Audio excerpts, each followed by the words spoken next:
Hello കൂട്ടുകാരെ, മഴ തോരും മുൻപേ ഇന്നത്തെ എപ്പിസോഡിലേക്ക് കിടക്കാം. അതിനു മുൻപ് നിങ്ങൾ ഈ ചാനൽ ആദ്യമായിട്ടാണ് കാണുന്നതെങ്കിൽ സബ്സ്ക്രൈബ് ചെയ്യാൻ മറക്കല്ലേ. ബാലചന്ദ്രനും ഗംഗേട്ടനും തമ്മിൽ സംസാരിച്ചു കൊണ്ടിരിക്കുകയാണ്. ബാലചന്ദ്രൻ്റെ ആവശ്യം എന്തെന്ന് വെച്ചാൽ വൈജയുടെ മുൻ കാമുകൻ സ്റ്റാൻലിയുടെ യഥാർത്ഥ ഡീറ്റെയിൽസ്, അദ്ദേഹത്തിൻ്റെ അഡ്രസ്സും അറിയണമെന്നാണ് ബാലചന്ദ്രൻ്റെ ആവശ്യം. പക്ഷെ ഗംഗൻ ചോദിക്കുന്നത്, നിനക്ക് എന്തിനാണ് ആ അഡ്രസ്സ്? ഇനിയും നീ കുഴിച്ചു മൂടിയതൊക്കെ വീണ്ടും കുഴി തോണ്ടി എടുക്കാൻ പോവുകയാണോ എന്നാണ് ബാലചന്ദ്രനോട് ഗംഗൻ ചോദിക്കുന്നത്.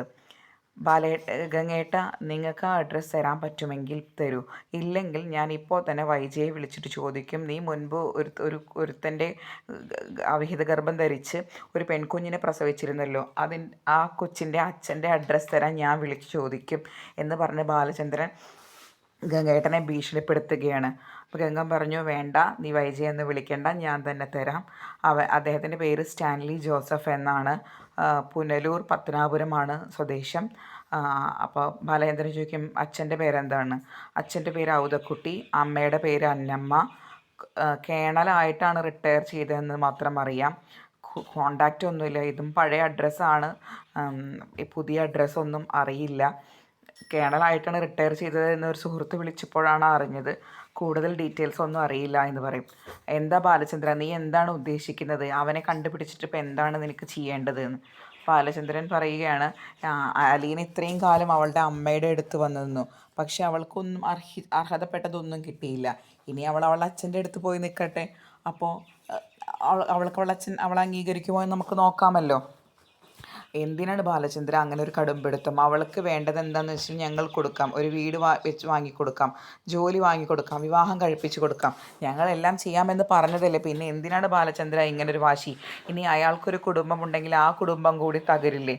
അപ്പോൾ ബാലചന്ദ്രൻ ദേഷ്യത്തോടു കൂടി ഗംഗനോട് ചോദിക്കും, അപ്പോൾ ബാലചന്ദ്രൻ്റെ കുടുംബം തകരാം, അതിന് നിങ്ങൾക്ക് കുഴപ്പമില്ല അല്ലേ?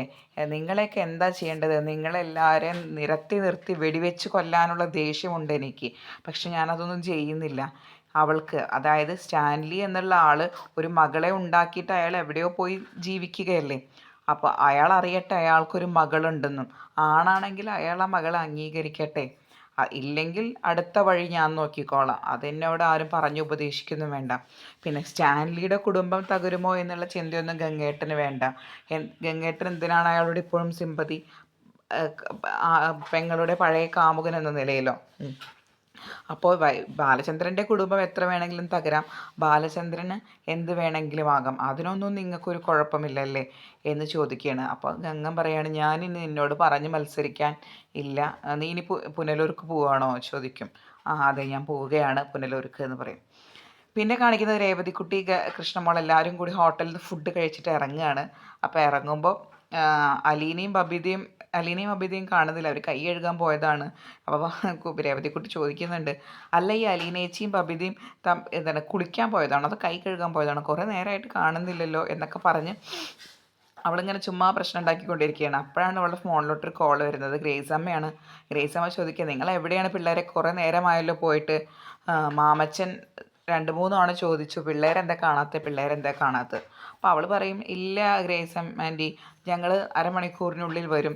ഇവിടെ കുറേ പിള്ളേരില്ലേ, ഈ 5 പിള്ളേരെയും ആട്ടിത്തെളിച്ച് അങ്ങോട്ട് എത്തണ്ടേ, അതാണ് ഈ സമയം വൈകുന്നത് എന്ന്. അപ്പോൾ ഗ്രേസമ്മ ചോദിക്കും, പിള്ളേരോ? ഏത് പിള്ളേരാണ് നിൻ്റെ കൂടെ ഉള്ളത്? ഓ, ഈ അലീന, കുലീന, ബബിത, കൃഷ്ണമ്മ, പിന്നെ ഒരു വീരൻ, ഇവരെല്ലാവരും കൂടി ചേർന്നിട്ട് ഉള്ളതല്ലേ നമ്മുടെ ഞാൻ കൊടുത്തിട്ടുള്ളത്. അവരൊന്നും പറഞ്ഞാൽ അനുസരിക്കില്ലെന്നൊക്കെ പറഞ്ഞു. ശരി, ഗ്രേസമ്മ പറയും, ശരി, നീ അധികം കൊഞ്ചാതെ ഫോൺ വെച്ചോ, തിരിച്ച് വരാൻ നോക്ക് എന്ന് പറയും. അങ്ങനെ അവർ ഫുഡൊക്കെ വാങ്ങിയിട്ട് തിരിച്ച് വീട്ടിലോട്ട് വരികയാണ്. പിന്നെ പിറ്റേ ദിവസം നേരം വെളുക്കുമ്പോൾ ബാലചന്ദ്രൻ എണീറ്റ് ഒരുങ്ങുകയാണ്. അപ്പോൾ ഗോവർദ്ധനൻ എണീറ്റിട്ടില്ല. ഗോവർദ്ധനോട് പറയുകയാണ്, എന്താ ഗോവർദ്ധൻ നീ ഇങ്ങനെ ഉറങ്ങുന്നത്, നേരം വെളുത്തു എന്നൊക്കെ പറയാം. അപ്പോൾ ഗോവർദ്ധൻ പറഞ്ഞു, ബാലേട്ട, ഞാൻ ഇന്നലെ 2 അടിച്ചു. 2 അടിച്ചപ്പോൾ ഒന്നും ആയ പോലെ തോന്നിയില്ല, അപ്പോൾ ഒന്നും കൂടി അടിച്ചു. അടിച്ചതേ ഓർമ്മയുള്ളൂ, നന്നായി കിടന്ന് ഉറങ്ങിപ്പോയി. ഒരു 10 മിനിറ്റ് ബാലേട്ട, ഞാൻ വേഗം ഒരുങ്ങി വരാം എന്ന് പറയുകയാണ്. എന്നാൽ ശരി എന്നൊക്കെ പറയും. അങ്ങനെ പിറ്റേ ദിവസം രാവിലെ മാമച്ചൻ്റെ ഗ്രേസമ്മയുടെ വീട്ടിൽ പിള്ളേർ ആഘോഷിക്കുകയാണ്. പിള്ളേർ രാവിലെ തൊടിയിലൊക്കെ ഇറങ്ങി ഓരോന്ന് പൊട്ടിക്കുകയും പേരയ്ക്കൊക്കെ പൊട്ടിച്ച് കഴിക്കുകയൊക്കെയാണ്. പിന്നെ അത് കഴിഞ്ഞതിന് ശേഷം അവർ ത്യാഗഭവനത്തിലോട്ട് പോകാൻ ഒരുങ്ങുകയാണ്. അപ്പോൾ ഗ്രേസമ്മ പറഞ്ഞു, ഞാൻ വരുന്നില്ല, മാമച്ചന് ഹാർട്ട് പേഷ്യൻ്റ് അല്ലേ, ഇവിടെ ഒറ്റയ്ക്കാക്കിയിട്ട് വരാൻ പറ്റില്ലല്ലോ, അപ്പോൾ നിങ്ങൾക്ക് 2 പേർക്കും കൂടി വന്നൂടെ എന്ന് ചോദിക്കും. അയ്യോ! 2 പേർക്ക് വേണ്ടല്ല 150 കിലോമീറ്റർ ഉണ്ട് പിള്ളേരെ. ആ 150 കിലോമീറ്റർ അത്രയും ദൂരം അമ്മച്ചിനെ കൊണ്ട് ഡ്രൈവ് ചെയ്യാൻ പറ്റില്ല. പിന്നെ ഞങ്ങളും കൂടി വന്നു കഴിഞ്ഞാൽ 2 വണ്ടി വേണം. ഇതിപ്പോൾ നിങ്ങളങ്ങ് മെല്ലെ പോയിട്ട് വന്നോളൂ. പിന്നെ കൊച്ചിനെ കാണണം എന്നൊക്കെ ആഗ്രഹമുണ്ട്. പക്ഷെ എന്താ ചെയ്യുക, ഇത്ര ദൂരം വണ്ടി ഓടിക്കാൻ മാമച്ചന് വയ്യല്ലോ എന്ന് പറയുകയാണ്. ആ ശരി, അതും ശരിയാണ് എന്ന് പറയുകയാണ് അവർ.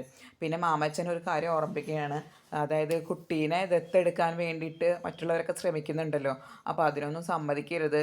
പിന്നെ നമ്മൾക്ക് കുഞ്ഞിനെ കാണാൻ കൂടി പറ്റില്ല എന്ന് പറയും. അപ്പോൾ അലീന പറയും ശരി, അത് അവളെ ഉത്തരവാദിത്തമുള്ള ഒരു സിസ്റ്റർ ഉണ്ട്, അത് കഴക്കൂട്ടത്താണ്, അവരോട് ചോദിക്കാതെ ഒന്നും അവർക്കൊന്നും ചെയ്യാൻ പറ്റില്ല എന്ന് പറയുകയാണ് അലീന.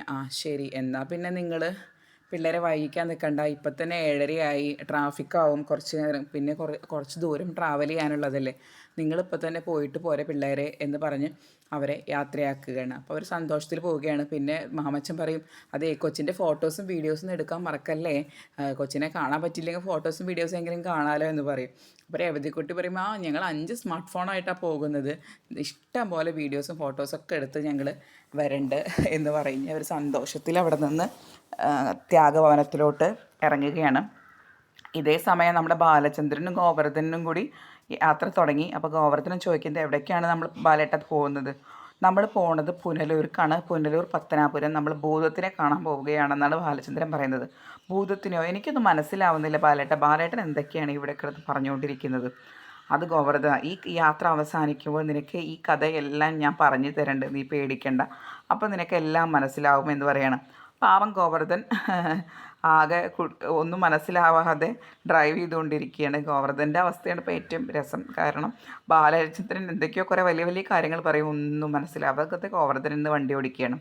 അതൊക്കെ കഴിഞ്ഞ് നമ്മുടെ അലീനയും പിള്ളേരൊക്കെ കൂടിയിട്ട് ത്യാഗഭവനത്തിലോട്ട് എത്തുകയാണ്. ത്യാഗഭവനത്തിൽ എത്തിയിട്ട് ഇനി ചിന്നുമോളെ കാണാൻ വേണ്ടിയിട്ടുള്ള ചിന്നുമോളെ കാണാൻ പോകുന്നതാണ് അടുത്ത എപ്പിസോഡ്. അടുത്ത എപ്പിസോഡിൽ ചിന്നുമോളുടെ കളിയും ചിരിയും അവളായിട്ടുള്ള ഔട്ടിങ്ങൊക്കെയാണ് കാണിക്കുന്നത്. കൂടുതൽ നേരത്തെ മഴ തോരും മുൻപേയുടെ വിശേഷങ്ങൾ അറിയാൻ ആദ്യം നിങ്ങൾ ഈ ചാനൽ സബ്സ്ക്രൈബ് ചെയ്യുക. അതിനുശേഷം വീഡിയോ ഇഷ്ടപ്പെട്ടെങ്കിൽ ലൈക്കും ചെയ്യുക. താങ്ക്